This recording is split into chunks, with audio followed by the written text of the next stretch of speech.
Mới phan đường nước cả nhà. Nó xới xong rồi nó phan luôn. Hết biết luôn ha. Dạ. Cho phúng nước rồi.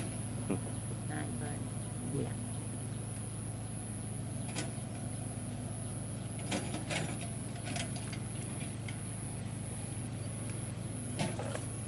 Nội vô hả nội? Của cha mày tới cái đám cỏ xanh nặng đó quá. Dạ. Thấy không? Tới đó. Kỹ sư chế tạo hay quá.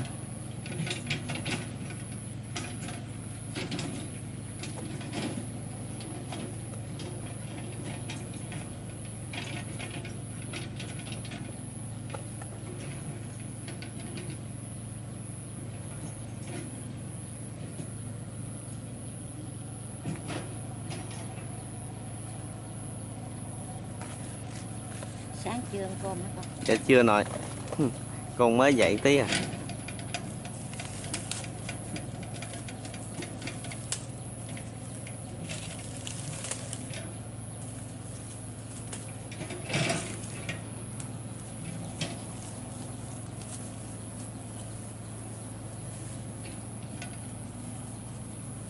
Sình với nước nó pha trộn lại nghe cả nhà, nó phun ra hai bên. Ừ. À. Dạ. Ở bển cha có khoan không? Dạ có nội. Phan dưới ép. Ép màu. Dạ. Giờ ở đâu cũng vậy. Dạ. Mình mặn luôn không có mẫu người ta dưới nước. Dạ.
Đúng rồi, ăn tiếng nè.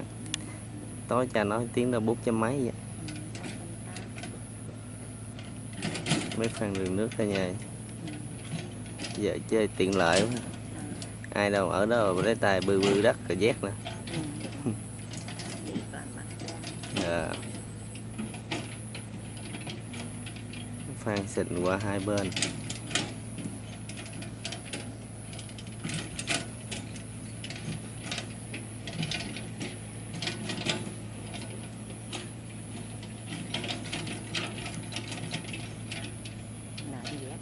Dạ.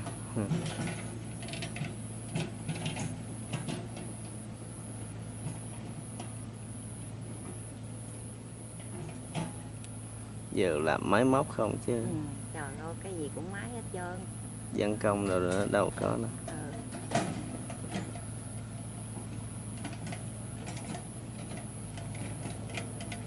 Thân cũng máy mà xạ cũng máy gì. Dạ. Tiến bộ. Dạ. Cái máy đó nó chạy nó làm gì mà phúng nước hai bên. Nó phan đường nước hả? Dạ. Bển chắc cha cũng mướn không? Dạ cha cũng mướn không nè. Ở đâu? Dạ. Giờ làm lúa cũng khỏe. Mà phân thuốc kiểu này giá cao quá cao mà người dân không có lời luôn.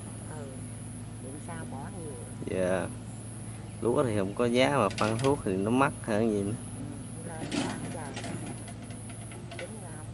Dạ.